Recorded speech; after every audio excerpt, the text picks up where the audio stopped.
अभी जस्ट हमारे जो टॉपिक चल रहा है करेक्ट फॉर्म करने के रूल्स, जो कि आपकी बोर्ड एग्जाम में 4 नंबर का आएगा, उसे हम कैसे सोल्व करना है, कैसे नहीं करना है, ये कंप्लीट रूल्स देखिए। पहले जिन अंग्रेजी वाक्यों में always, usually, seldom, never, sometime, often, generally, occasionally, daily, everyday, every week, every month, इनमें से कोई भी एडवर्ब आ जाती है तो जो रिक्त स्थान फिल द ब्लैंक जो दे रखा है एग्जाम पेपर के अंदर, उसमें वर्ब की फर्स्ट फॉर्म के साथ में एस या ईएस का प्रयोग किया जाएगा। किसका प्रयोग किया जाएगा? एस या ईएस का। अब हमें मालूम होना चाहिए एस या ईएस का प्रयोग कहाँ होता है। प्रेजेंट सिंपल टेंस है, जब टेंस पढ़ाया था उसमें मैंने बताया था आप लोगों को कि एस या ईएस का प्रयोग कहाँ किया जाता है। ईएस का प्रयोग वहां पर किया जाता है। एस ईएस का प्रयोग सिंगुलर के साथ किया जाता है। यदि जिस वर्ब के अंत में O, S S, C H, double S, X, Z, इनमें से कोई सा भी आ जाता है तो वहां क्या जोड़ते हैं अपन? ईएस। और नहीं आता है तो क्या जोड़ते हैं? वहां पे एस जोड़ते हैं। और प्लूरल के साथ में एस ईएस का प्रयोग नहीं किया जाता है। यह मैं क्लियर बता दिया आपको। जैसे एग्जांपल दे दिया कि ही fill in the blank read a newspaper every day, वह प्रतिदिन अखबार पढ़ता है। तो हमें डीपली देखना इस सेंटेंस को यार, ये इसमें क्या आएगा? ये जो fill in the blank दे रहा है इसमें क्या आएगा? रीड आएगा, इज आर आएगा, क्या आएगा?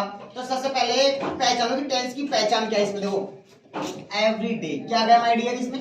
एवरी डे, यानी कि एवरी डे आ गया तो ये प्रेजेंट सिंपल टेंस हो गया। कौन सा टेंस हो गया? Present simple tense. Present simple tense किसका प्रयोग किया जाता है? वर्ब की फर्स्ट फॉर्म प्लस एस या ईएस का प्रयोग किया जाता है। अगर नेगेटिव इंट्रोगेटिव वाक्य होते तो हम वहां पे डू या डज का प्रयोग भी कर सकते थे। कर सकते नहीं कर सकते? तो ये आप देखेंगे ही सिंपल सेंटेंस है। अब ही के अब रीड के साथ में यहाँ पे एस जुड़ेगा, ईएस जुड़ेगा, READS,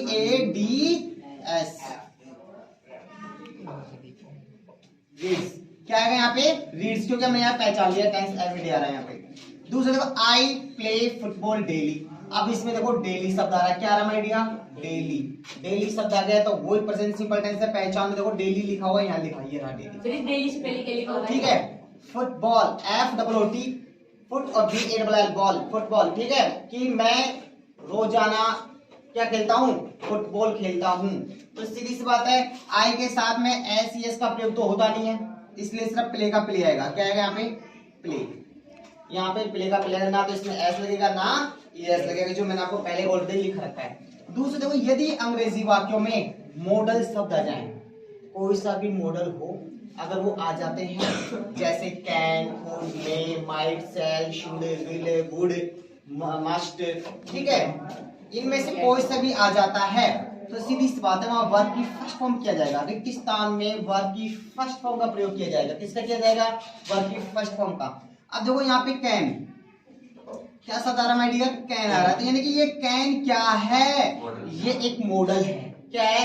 मॉडल। और मॉडल के साथ हमेशा वर्ब की फर्स्ट फॉर्म का प्रयोग किया जाता है। किसका प्रयोग किया जाता है? फर्स्ट फॉर्म का प्रयोग किया जाता है। यानी कि ये ड्राइव है, ड्राइव की ड्राइव लिखी जाएगी यहाँ पे, DRIVE, drive. That is clear. Sentence model के साथ हमेशा वर्ब की फर्स्ट फॉर्म का प्रयोग किया जाता है। नेक्स्ट रूल क्या है? जिन अंग्रेजी वाक्यों में today, now, eight this time, at this moment, at present, these days, still, इनमें से कोई सा भी शब्द आ जाता है तो वहां पे प्रेजेंट कंटिन्यू टेंस कहलाएगा। यानी कि इज आर एम, क्या लगेगा वहां पे? Is are am plus verb की फर्स्ट और प्लस आईएनजी का प्रयोग किया जाएगा।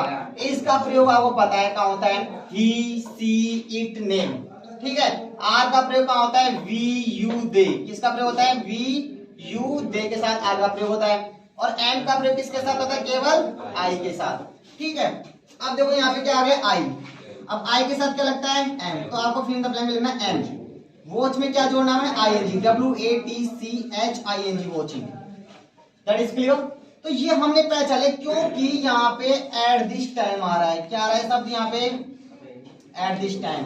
अब एट दिस टाइम जो आ गया है ये हो गया प्रेजेंट कंटिन्यू टेंस। और प्रेजेंट कंटिन्यू टेंस में हेल्पिंग वर्ब लगती है is are am plus verb की फर्स्ट प्लस आईएनजी का प्रयोग किया जाता है। That is clear. Any doubt? Any objection? No. अब आगे देखिएगा, कि जिन अंग्रेजी वाक्यों में ऑलरेडी क्या शब्द आ जाए माय डियर, ऑलरेडी आ जाए, yet, just, recently, so far, up to now, इनमें से कोई भी शब्द आ जाता है तो यानी कि कोई भी एडवर्ब आ जाती है तो वो वहां पे हैज, हैव प्लस वर्ब के थर्ड फॉर्म का प्रयोग किया जाएगा। किसका प्रयोग किया जाएगा? हैज, हैव प्लस वर्ब के थर्ड फॉर्म का प्रयोग किया जाएगा। अब देखो, the doctor is not a home, कि डॉक्टर घर पे नहीं है, ठीक है। He fill in the blank go to hospital just now. अब देखो इसमें क्या गया? जस्ट। क्या शब्द आ गया? जस्ट। अब देखते जस्ट आ गया तो सीधी सी बात है, देखो जस्ट लिखा हुआ है ना। अब यहाँ पे क्या आएगा? ही के साथ क्या लगता है? हैज। क्या लगता है माय डियर? हैज। गो की थर्ड फॉर्म गो, वेंट, गॉन, तो यहाँ पे जाएगा गॉन। क्या जाएगा? गॉन। तो इस तरह से आपको ये यहाँ याद रखना है कि अगर इस एडवर्ब्स आ जाती है